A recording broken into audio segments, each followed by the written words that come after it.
Capsule info du jour, la différence entre le stress, l'anxiété et l'angoisse. Pour s'aider à diminuer son stress, c'est super important de le comprendre et de le décomposer.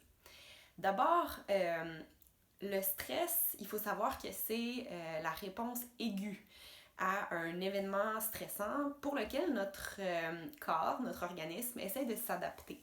Il y a quelque chose qui nous attaque, par exemple, ça va être beaucoup de réactions physiologiques. Donc, tout ce qui est les pupilles qui dilatent, le cœur qui se met à battre plus vite, les mains qui sont plus moites.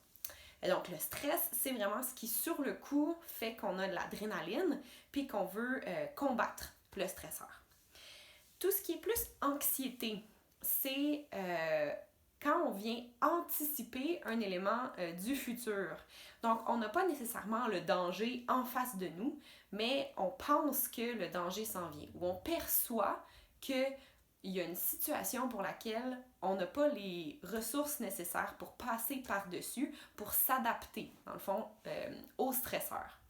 Donc, ce qui va faire que notre cerveau va dire comme mon examen s'en vient et puis je vais anticiper l'examen qui est pas là, qui est pas en train d'arriver présentement.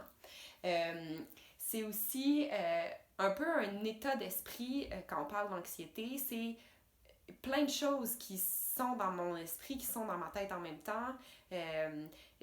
La nuit, quand on se réveille puis qu'on a les deux yeux grands ouverts puis qu'on a 8000 pensées qui roulent sans cesse. C'est donc ça aussi de l'anxiété. Donc, c'est une espèce d'état d'esprit qui nous met dans l'anticipation des événements qui s'en viennent. Quand on parle d'angoisse, la différence entre l'anxiété et l'angoisse, c'est vraiment l'aspect physique. Donc, quand on est en situation d'angoisse, c'est que physiquement, on sent qu'il y a un stresseur, que c'est bloqué, qu'on a une pression quelconque. Donc, le stress a un impact physique immédiat sur nous. Donc, si on a mal au ventre, avant un examen, avant une présentation orale, avant d'aller passer une entrevue, si on sent que notre respiration est plus difficile, ce qui peut mener éventuellement à la crise d'angoisse. Donc, la crise d'angoisse qui est le moment précis où le stress monte et que physiquement, on n'est plus capable de le gérer.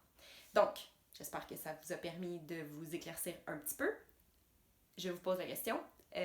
Quand est-ce que vous vivez, vous, du stress versus l'anxiété versus de l'angoisse? Bonne réflexion.